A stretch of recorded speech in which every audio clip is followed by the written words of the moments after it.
సాయి బంధువులందరికీ సాయి గురించి తెలియాలని షిరిడీ సాయి అనుగ్రహ రహస్యం అనే ఈ నిత్యపారాయణ గ్రంథాన్ని ఆ బాబా కృపతో పఠిస్తున్నాను. బాబా గ్రంథాలు చదవలేని వారు, చదవడానికి వీల్లేని వారి కోసం కలియుగ దైవమైన ఆ బాబా గురించి తెలుసుకోవాలని ఇంతటి జ్ఞానాన్ని ప్రసాదించిన గ్రంథకర్తను స్మరించుకుంటూ వినయపూర్వకంగా నమస్కరించి పరమపావనమైన గ్రంథపారాయణాన్ని కృతజ్ఞతాభావంతో బాబాకు, గ్రంథకర్తకు అర్పణగా ప్రారంభిస్తున్నాను. ఇక అధ్యాయంలోకి వెళ్దాం. ఓం షిరిడీ సాయి పరమ గురుభ్యో నమః. అధ్యాయం 44. షిరిడీ సాయి మహోపదేశము. బాబావారు ఎన్నో బోధలు చేశారు, ఎన్నో అమృత పలుకులు పలికారు, ఎన్నో నిగూఢ తత్వ రహస్యాలు చెప్పారు. వీటిలో ప్రధానమైనవి, అపూర్వమైనవి, అతి ముఖ్యమైన సందేశం, సాధకుడు జాగ్రత్తగా హృదయంలో పదిలపరుచుకోవలసిన నిగూఢ బోధయే ఈ మహోపదేశం. ఇది ఉపదేశం కాని ఉపదేశం, మహోపదేశం. ఇది సాధారణ గురువులు, స్వాములు ఇచ్చే మంత్రోపదేశం కాదు. ఇది పరమ గురువు ఇచ్చే దివ్యోపదేశం. ఇది ఉదయం సాయంత్రం స్మరణ చేస్తే ఉపదేశం కాదు. ఇది ప్రతిక్షణం జీవితాంతం స్మరణ చేసే అపూర్వ ఉపదేశం. ఇది సాధారణ సామాన్య ఉపదేశం కాదు. ఇది అసాధారణ, అసామాన్య, విలక్షణ ఉపదేశం. ఈ మహోపదేశం మనకు దామోదర్ రసానే అనే భక్తుడి ప్రశ్న ద్వారా మనకు లభించింది. ఇంత అపూర్వమైన ఉపదేశాన్ని అందించడానికి కారణమైన ఈ భక్తుడికి మనం ఎంతో రుణపడి ఉన్నాం. బాబావారు మహాసమాధి కాబోతున్న కొన్ని రోజుల ముందు బాబా చాలా నీరసంగా, ఉబ్బసంతో బాధపడుతున్నారు. అప్పుడు రసానే సాయిని, బాబా మీరు చనిపోతే మిమ్ములనే గురువుగా భావించిన మా గతి ఏమిటి? మాకు బ్రహ్మజ్ఞానం ఎలా కలుగుతుంది? మేము ఏ విధంగా ఉద్ధరించబడతాము? మాకు సందేహాలు, సంశయాలు వస్తే ఎలా తీరుతాయి? మాకు మోక్షం ఎలా కలుగుతుంది అని అడిగాడు. అప్పుడు సాయి చిరునవ్వుతో ఆత్మానంద భరితుడై అపూర్వ అమృత సందేశాన్ని ఇలా పలికాడు. నేను శరీరాన్ని వదిలినా నా మాటలు సత్యంగా స్వీకరించండి. నా సమాధి నుండి నా ఎముకలు మీకు సమాధానం ఇస్తాయి. నేనే కాదు, నా సమాధి మాట్లాడుతుంది.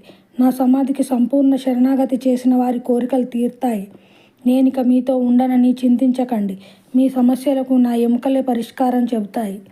నన్ను శ్రద్ధ విశ్వాసములతో సదా స్మరించండి. నిస్వార్థంగా నన్ను సేవించండి. మీకు కళ్యాణం, శ్రేయస్సు ప్రాప్తిస్తుందని పలికి ఒక్క క్షణం అగాధ మౌనంలోకి వెళ్ళి ఇలా అన్నారు. నీవు ఏ క్షణం నన్ను తలుస్తావో ఆ క్షణమే నీ చెంతనుంటాను. నీవు ఎక్కడ నన్ను తలుస్తావో అక్కడే నీకు ప్రత్యక్షమవుతాను. ఈ విషయాన్ని కేవలం మాటలతోనే కాక రసానే జీవితంలో దీనిని సాయి నిరూపించారు. ఈ మహోపదేశంలో సాయి బోధ 2 రకాల సాధనములను తెలిపింది. ఒకటి స్థూల సాధన, 2 సూక్ష్మ సాధన. స్థూల సాధన ఏమంటే, నీవు నా సమాధికి శరణాగతి చెయ్యి, నీవు నా సమాధిని ఆశ్రయించు, నీవు నా సమాధిని సదా చింతించు, నీవు నా సమాధిని సదా ధ్యానించు. ఈ విధంగా చేస్తే నీకు రక్షణ సమాధి నుండే ప్రసాదించబడుతుంది. నీకు సమాధానం సమాధి నుండే ప్రసాదించబడుతుంది. నీ కోరికలు సమాధి నుండే తీరుతాయి. నీకు అపార పుణ్యం సమాధి నుండే కలుగుతుంది. నీకు బ్రహ్మజ్ఞానం సమాధి నుండే కలుగుతుందని సాయి తన సమాధినే సాధకుడికి ఆలంబనగా, ఆధారంగా, సాధనగా చేశాడు. అందుకే సాయి స్వయంగా నా సమాధి నుండియే నేను సర్వకార్యములను నిర్వహిస్తానని పలికారు. ఈ విషయం అబ్దుల్లా జాన్ అనే భక్తుడి ద్వారా కూడా మనకు సాయి సందేశం అందింది. 1917లో అబ్దుల్లా జాన్ సాయిని ఈ విధంగా ప్రశ్నించాడు. బాబా మీరు చనిపోతే ఈ వైభవం కూడా పోతుందా? భక్తులు ఇప్పటిలాగే సత్ప్రవర్తన కలిగి ఉంటారా? అప్పుడు సాయి తుర్బన్హున్ దందా హనీన్, ఈ సమాధి నుండే నేను కర్రలతో తంతానని పలికారు. చెప్పడమే కాక నిజం జీవితంలో ఈ విషయాన్ని నిరూపించారు. బాబావారు 1918 అక్టోబర్ 15న మంగళవారం మధ్యాహ్నం 2:30 మహాసమాధి చెందారు. తర్వాత జరిగిన లీలలను పరిశీలిస్తే మనకు ఈ రహస్యం అవగతమవుతుంది. 1. అక్టోబర్ 16 నాడు పండరీపురంలో ఉన్న దాసగనుకు సాయి దర్శనమిచ్చి మసీదు కూలిపోయింది. వర్తకులు నన్ను చిరాకు పెట్టారు. అందుచేత మసీదు వదిలిపెట్టేశాను. ఆ సంగతి నీకు చెప్పిపోదామని వచ్చాను. వెంటనే అక్కడికి వెళ్ళి నన్ను పూలతో కప్పు అని అన్నాడు. శ్యామ మేనమామ లక్ష్మణ్ జోషికి 16 నాటి ఉదయం సాయి కలలో కనిపించి త్వరగా లే జోగి, నేను మరణించానని అనుకున్నాడు. అందుచేత అతను రాడు. నీవు వచ్చి పూజ చేసి ఆరతి ఇవ్వు అని పలికాడు. 16 నాటి రాత్రి 12:30 శ్రీమతి చోటాబాయి ప్రధాన్కు కల వచ్చింది. ఆమె బాబా సమాధి చెందుతూ ఉంటే చూసి బాబా చనిపోతున్నారని కేకలు పెడుతుంటే సాయి మహాత్ములు చనిపోరు, సమాధి అవుతారు అని పలికారు. సమాధి అయిన 3వ రోజు అంటే 18వ రోజు ఉదయం శ్రీమతి ప్రధాన్కు సాయి కలలో కనిపించి, మీ సంచిలో ఉన్న పీతాంబరం పంపి నా సమాధిపై కప్పండని అన్నారు. 1918 నవంబర్ 18న కాకా మహాజన్కి కనిపించి, నేను సమాధి చెంది నెల అయింది, మాసిక పూజ చేయని పలికారు. సాధక, ఇప్పుడు బాగా ఆలోచించు. నిజంగా సాయి చనిపోయారా? లేదు, స్థూల శరీరాన్ని విడిచిపెట్టారు అంతే. ఇంకొక అపూర్వ అనుభవం వినండి. 1979లో అంటే 61 సంవత్సరముల తర్వాత మద్రాసులో శ్రీ పండ్రిమలై స్వామి అనే సాధువు నా సమాధి పలుకుతుంది అనే సాయి మాటలు సత్యమా కాదా అని పరీక్షించాలని షిరిడీకి బయలుదేరారు. సమాధిని దర్శించి ప్రదక్షిణలు చేస్తే సాయి సమాధిలో సజీవంగా ఉన్నట్లు రుజువైనదట. అందరూ చూస్తుండగానే బాబా ఇచ్చిన ప్రసాదాలు సమాధి నుండి పైకి వచ్చాయట. స్వామి ఈ ప్రసాదాలు భక్తులకు పంచిపెట్టారట. సాధక, బాగా అవగతమైందా? సాయి చనిపోయాడని భ్రాంతి పడవద్దు. మంత్రాలయ రాఘవేంద్ర స్వామి ఇప్పటికీ మంత్రాలయంలో 323 సంవత్సరాలుగా సజీవంగా ఉన్నారు. వీరబ్రహ్మేంద్ర స్వామి ఇప్పటికీ బనగానపల్లెలో 500 సంవత్సరాలుగా సజీవంగా ఉన్నారు. సాయి సమాధిలో సజీవంగా ఉన్నారు కాబట్టే ఆనాడు వందలలో షిరిడీకి వెళితే ఈనాడు లక్షలలో వెలుచున్నారు. ఆనాడు హారతులు ఏ విధంగా జరిగితే ఈనాడు అదే విధంగా జరుగుతున్నాయి. ఆనాడు అన్నదానం ఏ విధంగా జరిగితే ఈనాడు అదే విధంగా జరుగుతున్నది. ఆనాడు రక్షణ ఏ విధంగా ఇచ్చారో ఈనాడు అదే విధంగా జరుగుతున్నది. ఆనాడు కోరికలు ఏ విధంగా తీర్చారో ఈనాడు అదే విధంగా జరుగుతున్నాయి. ఆనాడు కష్టాలు ఏ విధంగా తీర్చారో ఈనాడు అదే విధంగా జరుగుతున్నది. ఆనాడు సంపదలు ఏ విధంగా ఇచ్చారో ఈనాడు అదే విధంగా జరుగుతున్నది. ఆనాడు షిరిడి ప్రవేశమే సర్వ దుఃఖ పరిహారం అన్నారు సాయి. ఈనాడు కూడా ఎందరో ద్వారకామాయిలు అడుగుపెట్టి పరమశాంతిని పొందుతున్నారు. ఆనాడు నా అనుమతి లేనిదే ఎవరూ ఈ షిరిడీలో అడుగుపెట్టలేరన్నాడు సాయి. ఈనాడు కూడా బాబా అనుమతి లేనిదే షిరిడీలో ఎవరూ అడుగుపెట్టలేకపోతున్నారు. ఆనాడు సాయి ఏ విధంగా ప్రత్యక్షంగా ఎలా దర్శనమిచ్చారో, ప్రత్యక్షంగా ఎలా మాట్లాడారో ఈనాడు కూడా షిరిడీలో ఎందరికో సాయి ప్రత్యక్ష దర్శనమిస్తున్నారు. అందుకే సాయి భక్తులందరికీ సమాధి దర్శనం, ద్వారకామాయి ప్రవేశం, షిరిడీ యాత్ర, గురుస్థాన్ ప్రదక్షిణలు, సచ్చరిత్ర పారాయణ, ఆరతులు సాధనలుగా విధించాడు. ఈ సాధనలతో సాయి యావత్ ప్రపంచాన్ని ఆధ్యాత్మిక మార్గంలో నడుపుతూ బ్రహ్మజ్ఞానాన్ని ప్రసాదించుచున్నారు. అందుకే సాయి ఇది మసీదు కాదు, ద్వారాపతి. దీని మెట్లు ఎక్కిన వారు శీఘ్రంగా ఆరోగ్యాన్ని, సుఖాన్ని పొందుతారు. మీకు అవి ప్రాప్తిస్తాయి. ఇక్కడికి వచ్చిన వారు త్రికాలాల్లో కూడా వట్టి చేతులతో వెళ్ళలేరు.